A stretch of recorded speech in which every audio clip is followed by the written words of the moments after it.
நண்பர்கள் அனைவருக்கும் என்னுடைய அன்பான பணிவான நான் ஒரு குடிநோயாளி.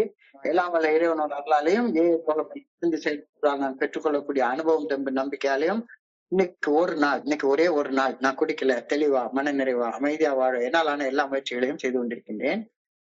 நண்பர் பிராங்க்லின் குறிப்பிட்டது போல கோயம்புத்தூர் குழு மனசாட்சியின் தீர்மானத்தின் அடிப்படையில நாம ஒவ்வொரு நாளும் இந்த ஆன்லைன் மீட்டிங்ல 24 hours a day வாசிச்சு விளக்கு அதற்கான கலந்த தொடர்ச்சியாக இன்றைக்கு நாம அடைந்திருக்கிற பக்கம் ஏப்ரல் மாதம் 19ஆம் தேதி. முதல்ல இந்த சிந்தனையை வாசிச்சு அதற்கான விளக்கத்தை பார்த்து கலந்தாய்வு இந்த கூட்டத்தை நடத்துவோம். இந்த ஏப்ரல் 19 சிந்தனையை வாசிப்பதற்கு நண்பர் பிராங்க்லின் அவர்களை அன்போட பணியோட கேட்டுக்கொள்றேன். Over to you Franklin. April 19. நன்றி நன்றி நன்றி நன்றி.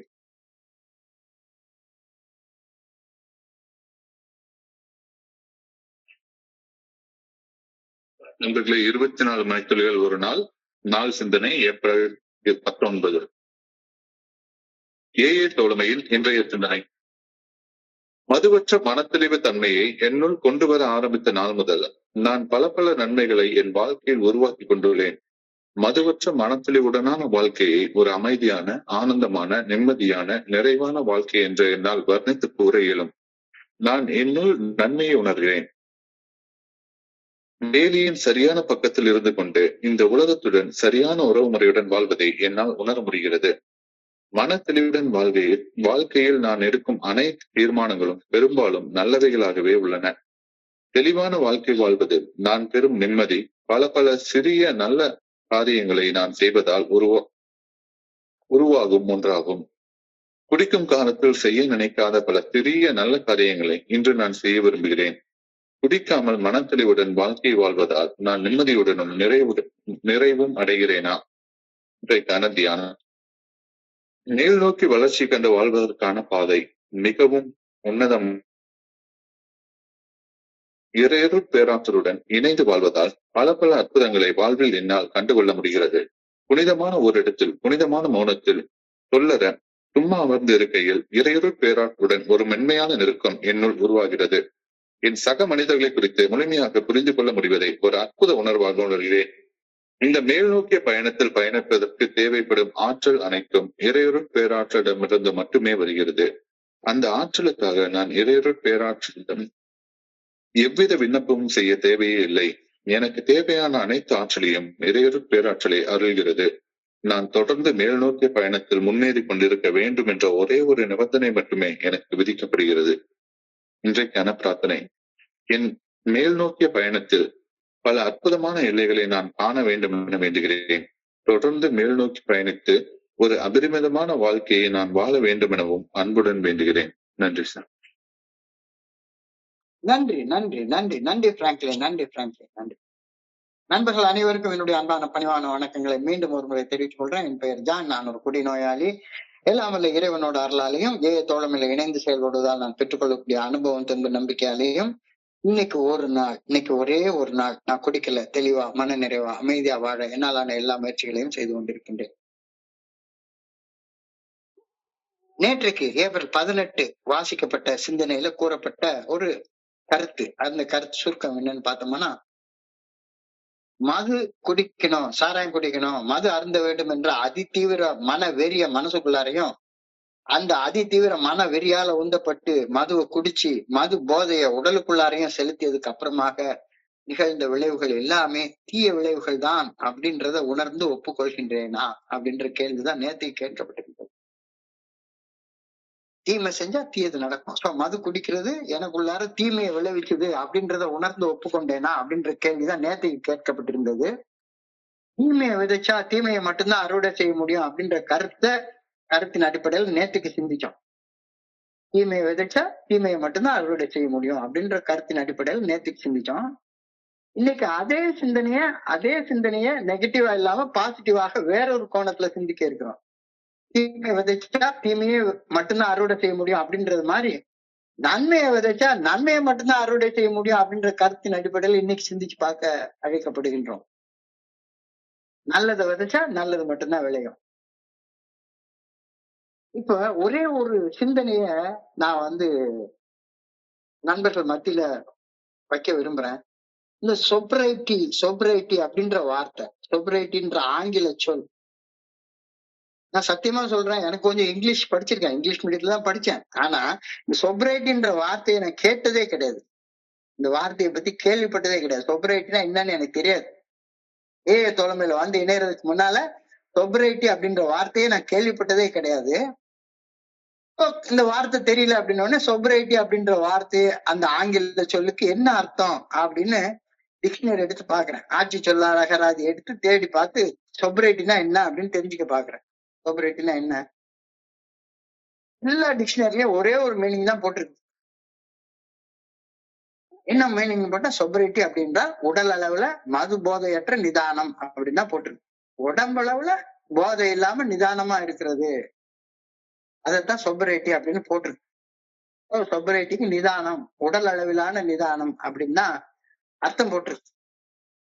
ஆனா தோழமைக்கு நான் தொடர்ந்து வர வர வர வர இந்த சொப்ரைட்டி அப்படின்ற சொல்லுக்கு வேற ஒரு ஆழமான அர்த்தம் இருக்கு அப்படின்னு ஃபெலோஷிப் எனக்கு சொல்லி கொடுத்துச்சு. அது வரைக்கும் அந்த அர்த்தம் எனக்கு தெரியல. சொப்ரைட்டினா குடிக்காம இருக்கிறது, அவ்வளவுதான். உடம்பளவுல போதை இல்லாம நிதானமா இருக்கிறது, அவ்வளவுதான் சொப்ரைட்டி அப்படின்னு நான் நினைச்சிட்டு இருந்தேன். ஃபெலோஷிப்குள்ளார வந்ததுக்கு அப்புறம் தான் sobriety also means clear headed, serious and moderate. Sobriety also means being clear-headed, serious and moderate. So, உடம்பளவுல குடிக்காம நிதானமாக இருக்கிறதோட இணைஞ்சு மனசளவுலையும் குடிக்கணும் அப்படின்ற அதிதீவிர மன வெறியால இருக்கக்கூடாது. மனசுக்குள்ளார குடிக்கணும் அப்படின்ற அதிதீவிர மன வெறிய மறைச்சு வச்சுட்டு உடல் அளவுல மட்டும் குடிக்காம நிதானமா இருக்கிற ஒரு மனுஷன், அந்த மனுஷனை சோபர் பர்சன் சொல்ல முடியாது அப்படின்னு ஃபெலோஷிப் சொல்லுது. வெறுமன உடல் அளவுல நிதானமா இருக்கான், போதை இல்ல, உடல் அளவுல நிதானமா தான் இருக்கான். ஆனா மனசுக்குள்ளார அந்த செயல் அடிமைத்தனத்தை ஊக்குவிக்கக்கூடிய குணக்கோளாறுகள், ஆளுமை கோளாறுகள் ஏகப்பட்டபடியா புதஞ்சு கிடக்குது அப்படின்னு சொன்னா அந்த மனுஷனை சோபர் பர்சன் சொல்லிட முடியுமா? 40 வருஷம் குடிக்காம இருக்கிறான், உடல் அளவுல சொபரைட்டி இருக்குது, நிதானம் இருக்குது. ஆனா மனசளவுல இன்னமும் அதே கோபம், வெறி, பயம் எல்லாமே இருந்ததுன்னா அவனை சோபர் பர்சன் சொல்ல முடியுமா? இந்த கேள்வி வந்து ரொம்ப ஆழமான கேள்வி. நாம என்ன நினைச்சிடும், 40 வருஷம் சோபரு, 50 வருஷம் சோபரு, 30 வருஷம் சோபரு, 10 வருஷம் சோபரு அப்படின்னு சொன்னா என்ன, உடம்பளவுல குடிக்காம இருக்கிறத மட்டும்தான் கணக்குல எடுத்துக்கிறேனே ஒளிஞ்சு, மனசளவுல நான் வந்து ஒரு அதிதீவிர மன வெறி எனக்குள்ளார இன்னமும் இருந்துகிட்டே இருந்ததானா என்னைய சோபர் பர்சன் சொல்ல முடியுமா அப்படின்ற கேள்வியை இன்னைக்கு எனக்கு நானே கேட்டுக்கிறேன். மனசளவுல குடிக்கணும் அப்படின்ற அதிதீவிர மன வெறிய மறைச்சு வச்சுட்டு உடல் அளவுல மட்டும் குடிக்காம நிதானமா இருக்கிற ஒரு மனுஷனை சோபர் பர்சன், மன தெளிவோட வாழ்ற ஒரு மனுஷன் அப்படின்னு தோழமையில நம்ம சொல்லவே இல்லை. எனவே சொப்ரைட்டி அப்படின்ற சொல்லுக்கு உடல் அளவுல மது போதையற்ற நிதானமும் மனதளவுல குடிக்க வேண்டும் என்றோ அல்லது செயல் அடிமையாக செயல்பட வேண்டும் என்ற ஒரு அதிதீவிர மனவெறி இல்லாத ஒரு மனுஷனைத்தான் சோபர் பர்சன் சொல்றோம். மன தெளிவு நிலையில் வாழக்கூடிய ஒரு மனுஷனைத்தான் சோபர் பர்சன் அப்படின்னு சொல்றோம். சொப்ரைட்டி அப்படின்றது தோழமையில மனசளவுல அந்த அப்சஷன் இல்லாத ஒரு மனுஷன், மன வெறி இல்லாத ஒரு மனுஷனைத்தான் சோபர் பர்சன் அப்படி சொல்றோம். அந்த தெளிவு நிலையத்தான் 2வது படியில சொல்றோம். ரெஸ்டோரஸ் டு சானிட்டி. சானிட்டி என்பது அப்சஷன் இல்லாத, மன வெறி இல்லாத ஒரு மனநிலை. அப்படிப்பட்ட மனுஷனை தான் சோபர் பர்சன் அப்படி சொல்றோம். சோபரைட்டி இஸ் 3 விஷயங்கள் ஒன்று சேர்ந்தது. ஆப்ஸ்டினன்ஸ் பிளஸ் கிளியர் ஹெடட்னஸ் பிளஸ் மாடரேஷன். அதாவது உடல் அளவுல நிதானம் பிளஸ் மனதளவுல மன வெறியற்ற சிந்தனை, 3வது அதிதீவிர மன வெறிய கட்டுப்பாட்டுக்குள்ளார வச்சுக்கொள்ளக்கூடிய அந்த மாடரேட் மைண்ட். இந்த 3 சேர்ந்ததுதான் சொபரைட்டி. உடல் அளவுல குடிக்காம இருக்கிற நிதானத்தை மட்டும் நம்ம சொபரைட்டின்னு சொல்லல. அதனால சொபரைட்டி அப்படின்ற சொல்லுக்கு நிதானம் என்ற தமிழாக்கத்தை என்னால ஏற்றுக்கொள்ள முடியல அப்படின்னு சொல்ல நிறைய நண்பர்கள் இதோட முரண்படுறாங்க. அது தனியா வச்சுப்போம். ஆனா இன்னைக்கு சிந்தனையில அழகா தெளிவா அது சொல்லப்பட்டிருக்கிறது. அதனால இத நான் சொல்றேன். குடிநோயின் பாதிப்புகளில் இருந்து மீட்படைதல் என்பது உடல் அளவில் குடிக்காமல் போதையின்றி இருக்கும் நிதானத்தை மட்டும் வச்சு நிகழ்வது அல்ல. பண செலவுல குடிக்க வேண்டும், செயலடிமையாக செயல்பட வேண்டும் என்ற அதிதீவிர மன வெறியில் இருந்து விடுபடுவதால் மட்டுமே நாம குடிநோயின் பாதிப்புகளில் இருந்து மீட்படைகிறோம் அப்படின்ற கருத்தை இன்னைக்கு நமக்கு சிந்திக்க சொல்லி கொடுக்குறாங்க. சோ குடிநோயின் பாதிப்புகளில் இருந்து மீட்படைதல் என்பது வெறுமனை குடிக்காம இருந்தா மட்டும் நடந்துராது. வெறுமனை குடிக்காம மட்டும் இருந்துட்டு மனசளவுல என்ன வேணா செஞ்சுக்கலாம், என்ன வேணா யோசிச்சுக்கலாம், என்ன வேணா பேசலாம் அப்படின்ற மனுஷனை ஒரு சோபர் பர்சன் நம்ம சொல்ல மாட்டோம். குடிக்க வேண்டும் என்ற அந்த மனசுக்குள்ளார ஏற்படக்கூடிய அதிதீவிர மன வெறியில் இருந்து விடுபடுற மனுஷனை மட்டும்தான் நாம குடிநோயின் பாதிப்புகள் இருந்து மீட்படைய வாய்ப்புள்ள மனுஷனாக நம்ம பார்க்கிறோம். இப்போ ஒரு அதிதீவிர மன வெறிய மனசுக்குள்ளார வச்சுக்கிட்டு அதன் காரணமாக மது குடிப்பதாலும் செயல் அடிமையாக ஒரு அடிக்டிவாக செயல்படுவதாலும் தீமையை விளைவித்துக் கொண்ட நான் அந்த அதிதீவிர மன வெறியிலிருந்து விடுபட்டு ஒரு செயல் அடிமையாக செயல்படாமல் வாழ்க்கையில என்னுடைய வாழ்க்கையில நன்மையை விதைச்சு நன்மையை அறுவடை செய்யக்கூடிய கெப்பாசிட்டி உள்ள மனுஷனாக மாற முடியும் அப்படின்ற கருத்து இன்னைக்கு சிந்தனையோட முதல் வரியாக கொடுக்கப்பட்டிருக்கிறது. அதாவது இந்த ரெண்டும் போனாதானே நான் நன்மையை விதைக்க முடியும். உடம்பளவுல குடிக்காம இருக்கணும், மனசளவுல வெறி பிடிச்ச மனுஷனா இல்லாம இருக்கணும். அப்பந்தான் நன்மையான சிந்தனையை சிந்திச்சு நன்மையை பேசி நன்மையை விதைச்சு நன்மையை அறுவடை செய்யக்கூடிய மனுஷனாக மாற முடியும். இந்த கருத்து தான் இன்னைக்கு சொல்லியிருக்காங்க. So, since I have been putting sobriety into my life, I have been taking a lot of good things. இதான் இன்னைக்கு சிந்தனையுடைய முதல் வரி. Since I have been putting sobriety into my life, I have been taking a lot of good things. So, அதனாலதான் நான் அந்த sobriety அப்படின்ற வார்த்தைக்கான அர்த்தத்தை அதோடைய வேர்ல இருந்து பார்த்துட்டு வந்தோம். Since I have been putting sobriety into my life அப்படின்ற அந்த வார்த்தைக்கு வெறுமன உடம்பளவுல குடிக்காம இருக்கிறதால மட்டுமே நான் பல நன்மையான காரியங்களை என்னுடைய வாழ்க்கையில அறுவடை செய்ய முடியும் அப்படின்ற கருத்து கிடையாது. ஏன்னா சொபரேட்டி அப்படின்றதற்கு உடல் அளவுல குடிக்காம இருக்கிறதோட சேர்ந்து மனதளவுல வெறித்தனமா சிந்திக்காத ஒரு மனுஷனாகவும் நான் இருக்கணும்.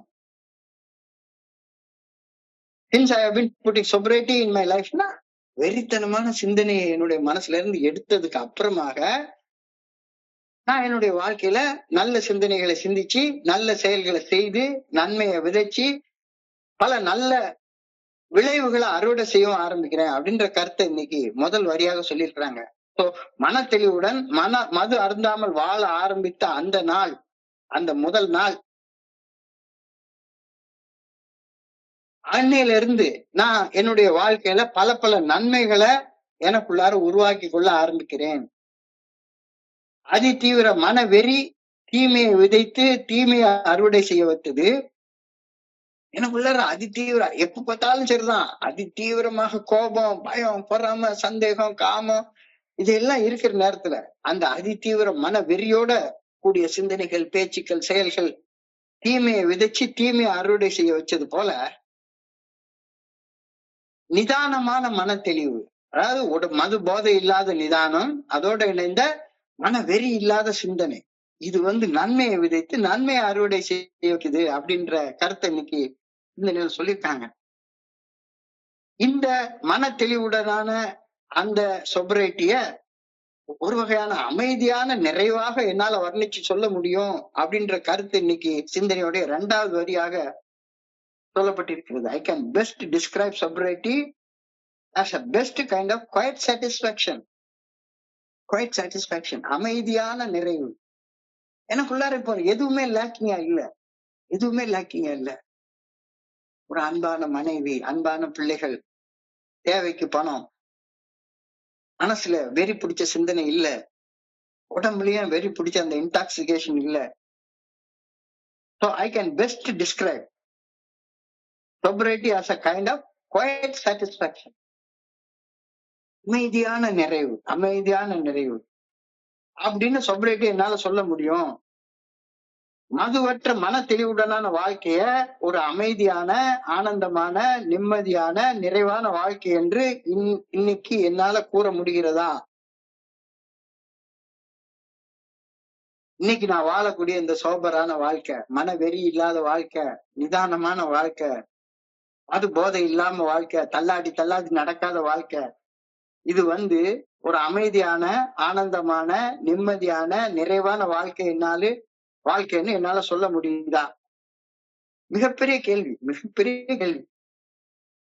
மன தெளிவுடன் வாழ்வதற்கு ஏஏ தோழமை பரிந்துரைக்கக்கூடிய ஒரே வழி 12 படிகள் அடங்கி மேற்படையும் செயல் திட்டம் தான். 12 ஸ்டெப் ரெக்கவரி ப்ரோக்ராம் தான். வேற வழியே சொல்லவே இல்லை. சோ செயல் திட்டத்தை நான் என்னுடைய வாழ்க்கையில விதைச்சிருந்தால், நான் அமைதிய, ஆனந்தத்தை, நிம்மதிய, நிறைவ இன்னைக்கு நான் அறுவடை செய்து கொண்டிருக்க வேண்டும் தானே.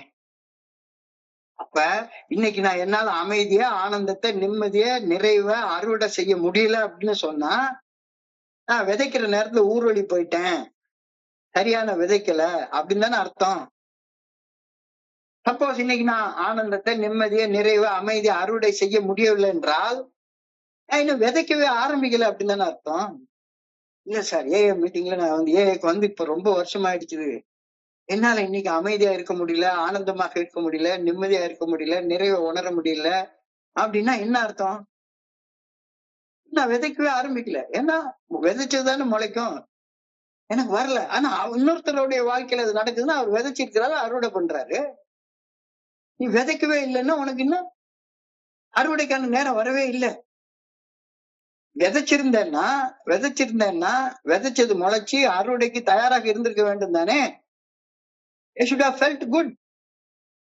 நான் விதைச்சிருந்தேன்னா 12 படிகள் அடங்கிய மீட்பிடம் செயல் திட்ட வாழ்க்கையாக வாழ முயற்சி பண்ணியிருந்தேன்னா, பயிற்சி பண்ணியிருந்தேன்னா, சாதகம் பண்ணியிருந்தேன்னா, I should have felt good தானே. So if I am not feeling good in the fellowship of Alcoholics Anonymous, it just means that I have not taken any action to sow. விதைக்க ஆரம்பிக்கவே இல்லை, அதனால விளைவுகளை அறுவடை செய்ய எனக்கு முடியல. நான் என்ன பண்றேன், எல்லாரும் அறுவடை பண்றாங்க அப்படின்னு நானும் அறுவடை பண்றேன் அப்படின்னு போலியாக நடிக்க ஆரம்பிக்கிறேன். நல்லா இருக்கேன், ஏக்கு இத்தனை வருஷம் வந்துட்டேன், 25 வருஷம் மெடல் வாங்கிட்டேன். So what? 25 வருஷம் மெடல் வாங்கிட்டேன். ஆனா இன்னமும் அதே பிரச்சனை. 25 வருஷம் கழிச்சும் சூசைடல் தாட்ஸ் வருது, அமைதியா வாழ முடியல, ஆனந்தமா வாழ முடியல, நிம்மதி நிறைவை என்னால அறுவடை செய்ய முடியல அப்படின்னு சொன்னா என்ன அர்த்தம்? நான் இன்னும் விதைக்க ஆரம்பிக்கல அப்படின்னு தானே அர்த்தம். கொஞ்ச நேரம் யோசிச்சு பாருப்பா. இதுதான் ஏஏ தோழமை இன்றைக்கு எனக்கு சிந்திக்க கொடுத்திருக்கக்கூடிய சிந்தனை. நீங்க ஒரு சிறைச்சாலையில அடைக்கப்பட்டிருக்கிற ஒரு கைதியை பார்க்க போறீங்கன்னு வைங்களேன். நான் நிறைய பிரிசன் மினிஸ்ட்ரி ஒர்க்குக்கு நான் போயிருக்கேன். அப்ப நேருக்கு நேர் கைதியை பார்த்து உட்கார்ந்து பேச விட மாட்டாங்க. அவங்கள பாக்குறதுக்கு விசிட்டர்ஸ் ஹால்னு போட்டிருக்கோம். அப்ப அந்த விசிட்டர்ஸ் ஹாலுக்கு இடையில கம்பி போட்டிருக்கோம். கம்பிக்கு அந்த பக்கம் அவங்க இருப்பாங்க, கம்பிக்கு இந்த பக்கம் தான் இருந்து நம்ம பேச முடியும். நேர் உட்காந்து பேச விட மாட்டாங்க, அனுமதிக்க மாட்டாங்க. ஒரு சிறைச்சாலையில அடைக்கப்பட்டிருக்கிற கைதியை சந்திக்க போனோம்னா எல்லாருக்கும் இதேதான். அவங்கள கம்பிக்கு அந்த பக்கமும் நம்மள கம்பிக்கு இந்த பக்கமும் உட்கார வச்சுதான் பேச விடுவாங்க. அப்ப அந்த சிறையில அடைக்கப்பட்டிருக்கிறவருடைய கண்களுக்கு என்ன தெரியும்? நாம கம்பிக்கு பின்னால இருக்கிற மாதிரி தானே தெரியும். நமக்கு அவர் கம்பிக்கு பின்னால இருக்கிற மாதிரி தெரியும், அவருக்கு நாம கம்பிக்கு பின்னால இருக்கிற மாதிரி தெரியும். காட்சி அப்படித்தானே கிடைக்கும். நான் அவரை கம்பிக்கு பின்னால இருக்கக்கூடிய கைதியாக பார்ப்பேன், அவருக்கு நான் என்ன மாதிரி தெரிவேன்? அவரும் நான் கம்பிக்கு பின்னால உட்கார்ந்து இருக்க ஒரு கைதியா தான் எனக்கு காட்சி தருவாரு. யாரு சரியான பக்கத்துல இருக்காங்கன்றது அந்த சரியான. சோ கம்பிக்கு பின்னால இருக்கிறது, எல்லாரும் கம்பிக்கு பின்னாலதான் இருக்கும், சரியான பக்கத்துல இருக்குமா இல்லையாங்கிறதுதான் இப்ப கேள்வி. சோ யார் சரியான பக்கத்தில் இருக்கிறார்கள் என்பதை வைத்தே அவர் செயல் அடிமையாக இருக்கிறாரா அல்லது கைதியாக இருக்கிறாரா அல்லது சுதந்திரமாக இருக்கிறாரா அப்படின்றது நிர்ணயம் செய்யப்படும் தானே. நீங்க அந்த வார்த்தையை ரொம்ப அழகா எழுதுற. I felt right with the world on the right side of the fence. நான் கம்பிக்கு இந்த பக்கம் சுதந்திரமான உலகத்துல வாழ்ந்துட்டு இருக்கேன். செயல் அடிமையான உலகத்துல வாழல. ஒரு அடிமையாக மணி அடிச்சா எழும்புறது, படுக்க சொல்ற நேரத்துல படுக்கிறது அப்படின்ற ஒரு சிறைச்சாலையில உள்ள ஒரு கைதியாக நான் வாழல. I felt right with the world on the right side of the fence. வேலியின் சரியான பக்கத்தில் இருந்து கொண்டு இந்த உலகத்துடன் சரியான உறவு முறையுடன் வாழ்வது, அந்த வாழ்க்கையை என்னால இன்னைக்கு உணர முடியுது அப்படின்னு எழுதுறாரு. எவ்வளவு பெரிய வார்த்தை பாருங்க. Yes, I feel right with the world on the right side of the fence. உலகம் முழுக்க அப்படிதான். ஜெயிலுக்குள்ள நாங்கள் எல்லாம் குத்தம் செய்து வந்தோம், அட ஜெயிலர் ஐயா என்ன குத்தம் செய்து இங்க வந்தாருன்னு ஒரு பாட்டுல கிண்டலா ஒரு பாட்டு பாடுவாங்க. ஜெயிலரும் ஜெயிலுக்குள்ளாரதான் இருக்கிறாரு, கைதியும் ஜெயிலுக்குள்ளாரதான் இருக்கிறாங்க. ஆனா 2 பேருடைய வாழ்க்கை வித்தியாசமானது இல்ல. நீ இப்ப எப்படி உணர்ற? வந்ததுக்கு அப்புறமாக are you feeling on the right side of the fence? On the right side of the fence? Are you feeling right with the world? யோசிச்சு பாரு, யோசிச்சு பாரு அப்படின்ற சிந்தனையை நமக்கு கொடுக்குறாங்க. கேள்வியின் சரியான பக்கத்தில் இருந்து கொண்டு இந்த உலகத்தோட சரியான உறவு முறையுடன் வாழ்வது இன்னைக்கு உனக்கு சாத்தியப்படுதா? இல்ல இன்னமும் செயல் அடிமையான வாழ்க்கைதான் இருக்கா? இன்னமும் கோபத்தால, பயத்தால, பொறாமையால, சந்தேகத்தால, காமத்தால கட்டப்பட்டு வேலியுடைய தவறான பக்கத்துல இருந்து கொண்டுதான் வாழ்ந்து கொண்டிருக்கிறியா? மிக முக்கியமான வார்த்தை, am I on the right side of the fence? கம்பிகளுக்குள் அடைக்கப்பட்டு அடிமையாக வாழ்ந்து கொண்டிருக்கின்றேனா, அல்லது கம்பிகளின் கட்டுப்பாடு இன்றி சுதந்திரமாக வாழ்கின்றேனா? ரொம்ப ஆழமான கேள்வி. கம்பிகளுக்கு உள் அடைக்கப்பட்டு அடிமையாக, ஒரு செயல் அடிமையாக, ஒரு அடிக்டாக, இன்னமும் நான் ஒரு அடிமையாக அமைதி இல்லாம, ஆனந்தம் இல்லாம, நிம்மதி இல்லாம, நிறைவு இல்லாம வாழ்ந்து கொண்டிருக்கின்றேனா, இல்லைன்னா கம்பிகளின் கட்டுப்பாடு இல்லாமல் சுதந்திரமாக வாழ்கின்றேனா? வேற எவனுக்கும் பதில் தெரியாது ராஜா, உனக்கு மட்டும்தான் தெரியும். வேற யாருக்கும் இந்த பதில் தெரியாது. உனக்கு மட்டும்தான் தெரியும். நீதான் பதில் சொல்லணும். சுதந்திரமா வாழ்றேன்னா சுதந்திரமா வாழ்றேன், இல்ல இன்னமும் நான் கம்பிகளுக்குள்ள அடைக்கப்பட்டு அந்த wrong side of the fence தான் வாழ்ந்து கொண்டிருக்கிறேன்னா யோசிச்சுக்கோ, யோசிச்சுக்கோ, பதில் சொல்லு. இதுக்கு அடுத்த வரி அதை விட முக்கியமானது. as long as I put sobriety into my life, almost everything I take out is good. Putting sobriety into my life, putting sobriety into my life. இது வெறுமன உடல் அளவுல குடிக்காம இருக்கக்கூடிய அந்த நிதானத்தை மட்டும் புரியல. அந்த அந்த அர்த்தத்தையும் தாண்டி ஒரு ஆழமான அர்த்தத்தை இது கொடுக்குது. Am I putting sobriety into my life? As long as I put sobriety into my life, almost everything I take out is good. உடல் அளவுல குடிக்காம இருந்துட்டு மனதளவுல செயல் அடிமையாக வாழ தூண்டக்கூடிய அதி தீவிர மனவெறியை கையாள்வதற்கு பரிந்துரைக்கப்பட்ட 12 படிகள் அடங்கிய மீட்புடன் செயல் திட்டத்தை வாழ்க்கையாக வாழ்வதால் மட்டுமே நன்மையை அறுவடை செய்து கொள்ள முடியும் அப்படின்னு இந்த வார்த்தைக்கு அர்த்தத்தை நான் எடுத்துக்கொள்றேன். as long as I put sobriety into my life. அதனாலதான் இந்த sobriety வார்த்தைக்கு உடல் அளவில் நிதானம் அப்படின்ற அர்த்தத்தை நான் எடுத்துக்கொள்ள மறுக்கிறேன். உடல் அளவுல குடிக்காம இருந்துட்டு மனசளவுல செயல் அடிமையாக வாழ தூண்டக்கூடிய அந்த அதே குணக்கோளாறுகள், ஆளுமை கோளாறுகளை நான் வச்சுக்கிட்டு இருந்தேன் அப்படின்னு சொன்னா நான் நன்மையை எப்படி அறுவடை செய்ய முடியும்? அப்ப as long as I put sobriety into my life, as long as I put the 12-step recovery program into my life, almost everything I take out is good அப்படின்ற அர்த்தத்தை தான் சொல்ல வர்றாங்க. The satisfaction I get out of sober living, that is living the AA way of life. That is living the AA way of life. Satisfaction எப்ப வருது? இந்த 12 படிகள் அடங்கிய மீட்படையும் செயல் திட்டத்தை என்னுடைய வாழ்க்கையாக வாழ்றதால. அந்த வாழ்க்கையாக வாழ்றதற்கான முதல் படி மட்டும்தான் குடிக்காம இருக்கிற நிதானம்.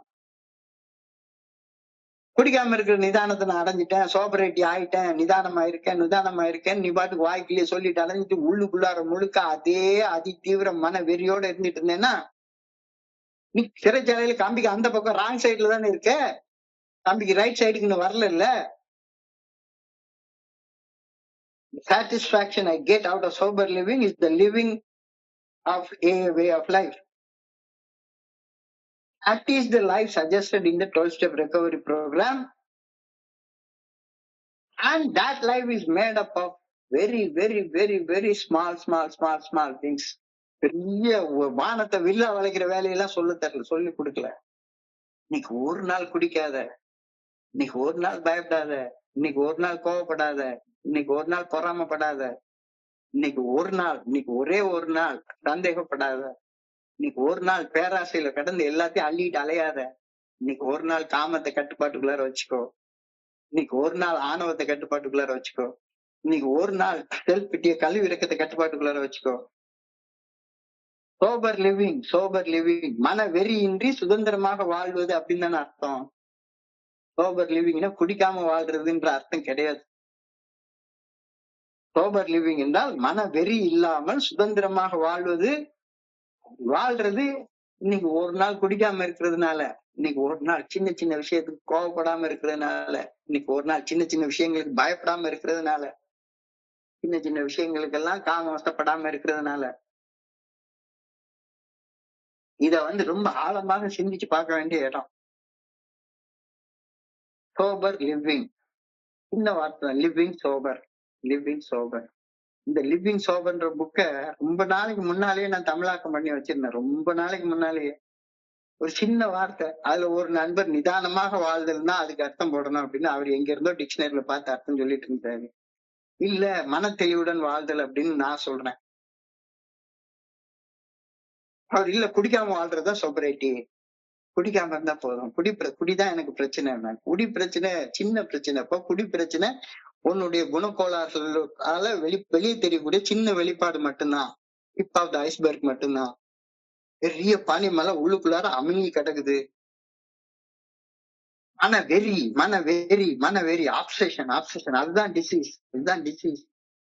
அலர்ஜி டிசீஸோட வெளியே தெரியக்கூடிய சின்ன வெளிப்பாடு. குடிச்சா தானே அலர்ஜி வெளியே தெரியும், குடிக்கலன்னா அலர்ஜி வெளியே தெரியாது. ஆனா குடிக்கலனால உள்ளுக்குள்ளார அதே அப்சஷன், அதே மனவெறி, அதி தீவிர மனவெறி, உணர்வு தடுமாற்றம், உணர்ச்சி கொந்தளிப்பு, இதெல்லாம் இருந்துகிட்டே இருக்கும். சோ லிவிங் சோபர் என்பது மன தெளிவுடன் வாழ்தல். மனவெறியின்றி சுதந்திரமாக வாழ்வதுதான் லிவிங் சோபர். அது மிகச்சிறிய நற்செயல்களின் கூட்டமைப்பு அப்படின்றாரு. மிகச்சிறிய நற்செயல்களின் கூட்டமைப்பு. பெரிய செயல்லாம் செய்யல. நான் போய் ஒரு பெரிய இறைவனுக்கு பெரிய ராஜராஜ சோழர் கட்டுற மாதிரி பெரிய ஜெகதீஸ்வரர் ஆலைகள்லாம் நான் கட்டல. ஏன்னா வெறி இல்லாம யதார்த்தமா வாழ்றது. இன்னைக்கு ஒரு நாள் கோவப்படாம வாழ்றது, இன்னைக்கு ஒரு நாள் பயப்படாம வாழ்றது, இன்னைக்கு ஒரு நாள் காமம் இல்லாம வாழ்றது, இன்னைக்கு ஒரு நாள் சோம்பேறி இல்லாம சுறுசுறுப்பா வாழ்றது. இந்த சிறிய செயல்களை திறம்பட செய்ய வேண்டும் என நான் குடி நாட்கள்ல யோசிச்சு கூட பார்த்ததே கிடையாது. இப்பவும் யோசிச்சு பாக்குறது இல்ல. அதெல்லாம் எப்படி? நீ ஒரு நண்பருக்கு நான் கேட்டேன், அப்படி எல்லாம் வாழ வேண்டிய அவசியம் ஏன் என்ன சார் இருக்குது? அப்படிலாம் வாழ வேண்டிய அவசியம் என்ன இருக்குது? அப்படி வாழ சொல்லி சொல்லல அப்படிங்கிறார். தெளிவான வாழ்க்கையில் நான் பெறக்கூடிய நிம்மதி பல சிறிய நற்செயல்களை நான் செய்வதால் விளையக்கூடிய ஒட்டுமொத்த விளைவு. எடுத்து கொண்டிருந்த காலத்தில் கொஞ்சமும் செய்ய நினைக்காத பல சிறு நற்செயல்களை இன்னைக்கு நான் செய்ய விளைகின்ற. யாராச்சும் நாம குடிச்சிட்டு இருந்த காலகட்டத்துல யாராச்சும் இந்த 24 hours a day புத்தகத்தை கொடுத்து என்னை படிக்க சொன்னாங்கன்னா இவ்வளவு பொறுமையா நிதானமா நான் படிச்சிருப்பேன்றீங்க? வாய்ப்பே கிடையாது. குடிக்காமல் இன்னமும் குடிக்கும் மனவெறி செயலடிமையாக செயல்பட்டு கொண்டு மனவெறி இல்லாமல் மனத்தெளிவுடன் வாழ்வதுல நான் நிம்மதியும் நிறைவும் அடைகின்றேனா அப்படின்ற கேள்வி யோசிச்சு பாரு. Am I getting satisfaction out of the living sober life? உனக்கு குடிக்காம வாழ்ற வாழ்க்கை நிம்மதி, நிறைவு, அமைதி, ஆனந்தத்தை தருதா? இந்த கேள்வியை உனக்கு நீயே கேட்டு பாரு. உனக்கு நீயே கேட்டு பதில் சொல்லு. நான் சந்தோஷமா இருக்கேனா, ஆனந்தமா இருக்கேனா, மகிழ்ச்சியாக இருக்கேனா, நிம்மதியா இருக்கிறேனா, நிறைவாக இருக்கிறேனா? நிறைவாக இருந்தேன்னா ஐஏஎம் மீட்டிங்ல நான் ஏன் புலம்பிட்டு இருக்க போறேன்? எனக்கு அந்த நிம்மதி நிறைவு இல்லாததுதானே காரணம். அப்ப am I getting satisfaction out of living a sober life? If not go to the meditation. இல்லைன்னா மெடிடேஷனுக்கு போ. மெடிடேஷன்ல இன்னைக்கு 2 கருத்துக்கள் அழகா சொல்லியிருக்க ரெண்டு வகையான வாழ்க்கைய நினைவுபடுத்துறாங்க மெடிடேஷன்ல இன்னைக்கு. ஒண்ணு, மேல் நோக்கி பயணித்து வளர்ச்சி கொண்டு வாழ்ற வாழ்க்கை. மேல நோக்கி மேல மேல மேல மேல முன்னேற்ற பாதையில போயிட்டே இருக்கிறது. மேல் நோக்கி பயணிச்சு வளர்ச்சி கண்டு வாழ்ற வாழ்க்கை. 2வது வாழ்க்கை கீழ் நோக்கி பயணிக்க வச்சு வீழ்ச்சி கண்டுட்டு இருக்கக்கூடிய அடிமட்டத்துக்கு பயணித்துக்கிட்டு இருக்கிற வாழ்க்கை. 2 வகையான வாழ்க்கை மட்டும்தான் உண்டு. ஒண்ணு வானமே எல்லை, இல்லாட்டா அடிமட்டமே எல்லை. அடிமட்டத்துக்கு எல்லை கிடையாது, வானத்துக்கு எல்லை கிடையாது. எவ்வளவு கீழே வேணாலும் நீ போலாம், எவ்வளவு மேல வேணாலும் போலாம். இந்த 2 வாழ்க்கை தான் உண்டு.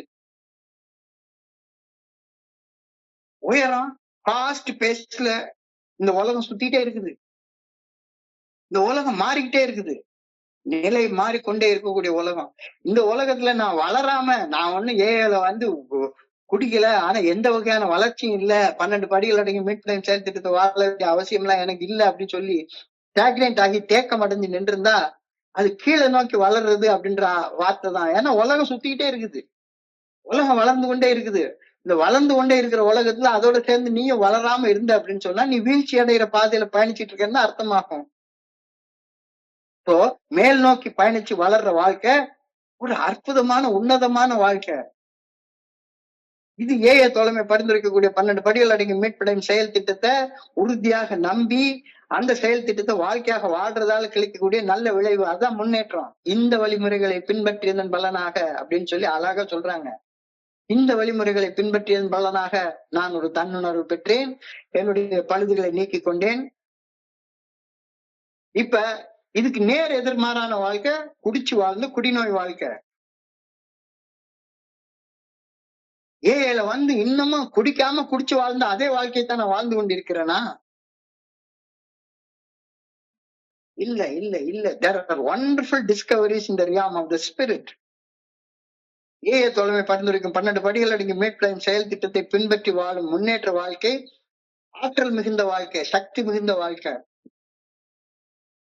அப்ப வாழ்க்கையில சக்தி இல்ல, ஆற்றல் இல்ல, என்னால நிம்மதியா வாழ முடியல, நிறைவா வாழ முடியல, அமைதியா வாழ முடியல, ஆனந்தமா வாழ முடியல அப்படின்னு சொன்னேன்னா ஏன் அடிமட்டத்தை நோக்கி பயணிச்சுட்டு தான் இன்னும் இருக்க. அது போக போக போக போக கீழே போயிட்டே இருக்கும்.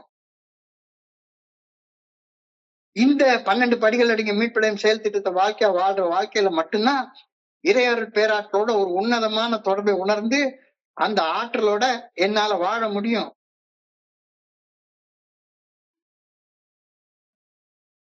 தியானத்துல 2 விஷயம் கொடுக்கப்பட்டிருக்கிறது. தியானத்துல 2 விஷயம் கொடுக்கப்பட்டிருக்கிறது. ஒண்ணு, புனிதமான இடத்துல புனிதமான மௌனத்துல சொல்லற சும்மா அமர்ந்து இருப்பதால் பெறக்கூடிய இறையொரு பேராற்றலோட பெறக்கூடிய ஆன்மீக தொடர்பு மற்றும் ஆற்றல்.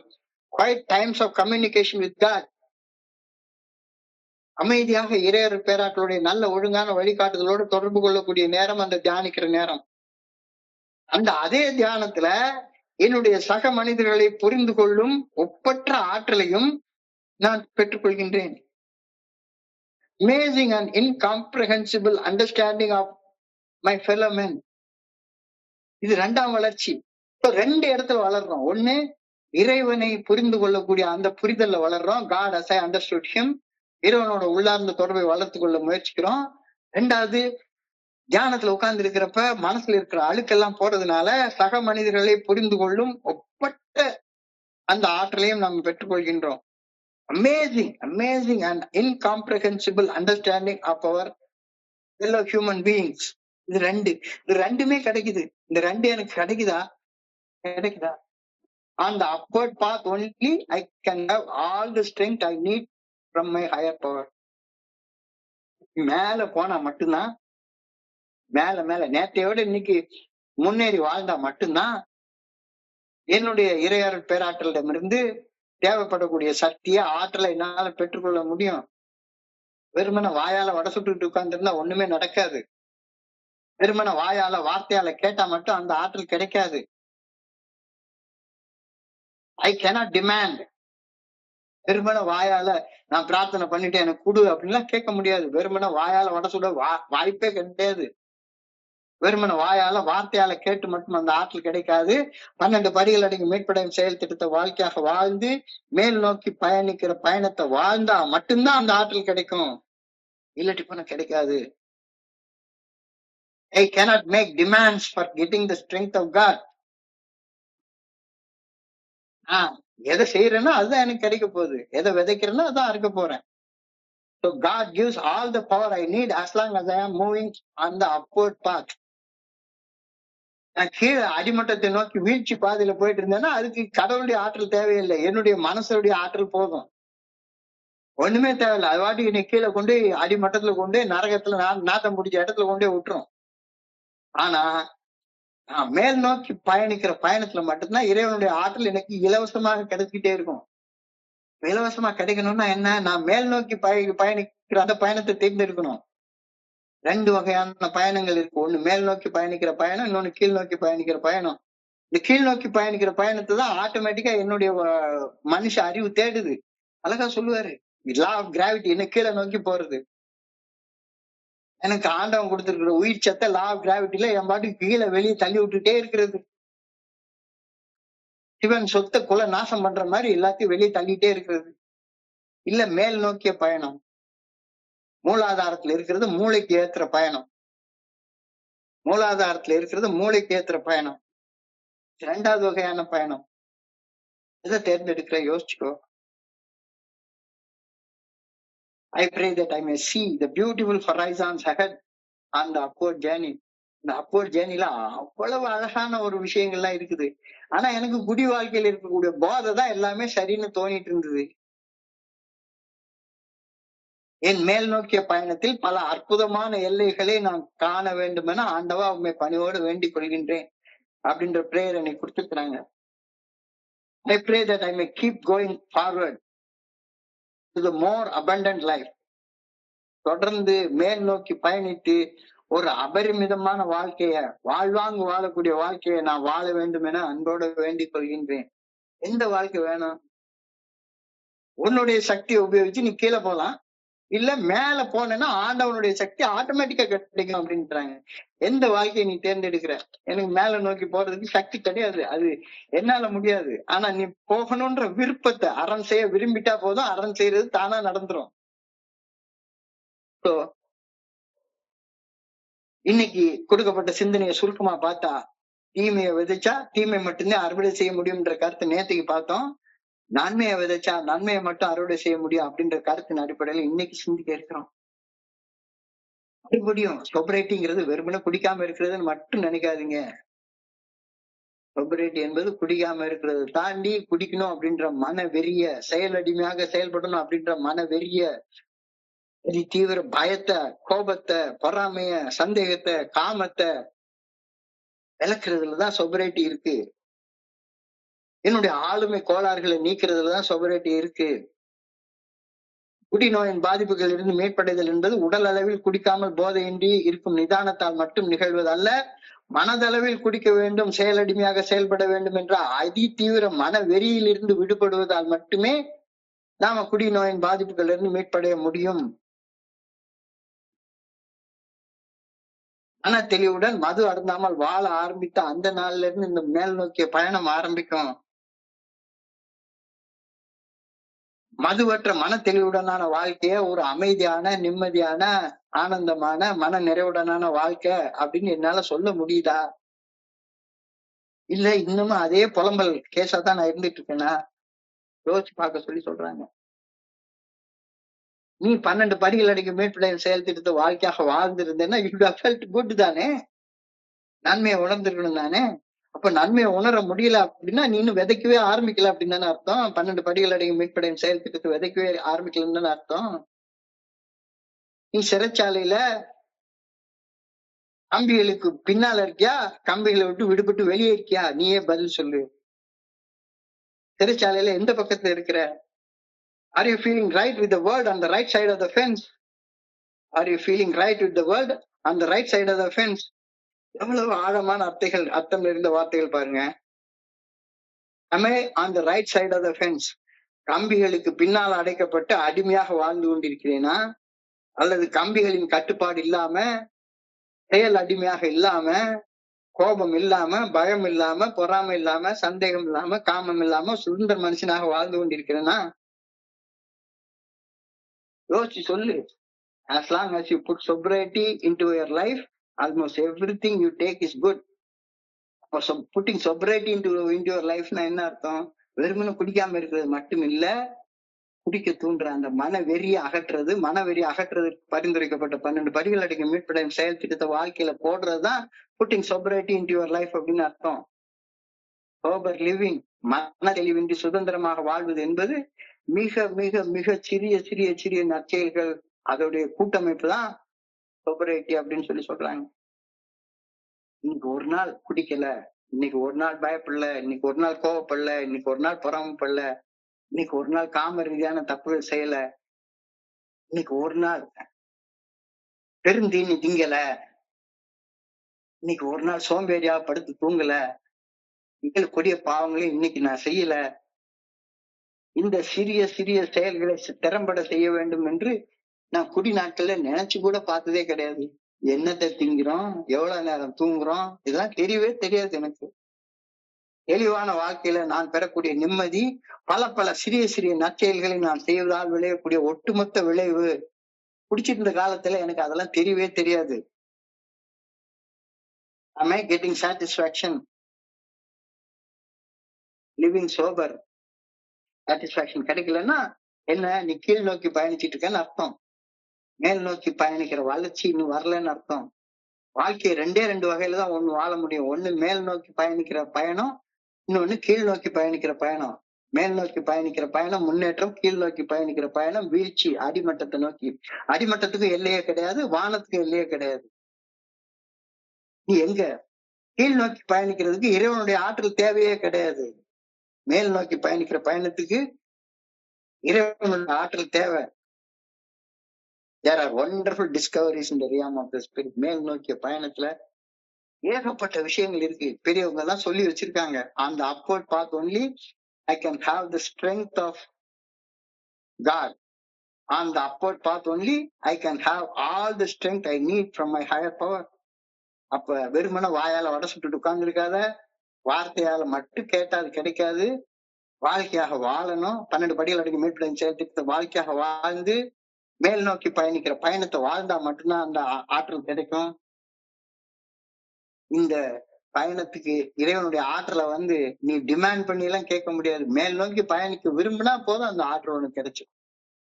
விரும்பினா போதும், வேற ஒண்ணுமே செய்ய வேண்டாம்.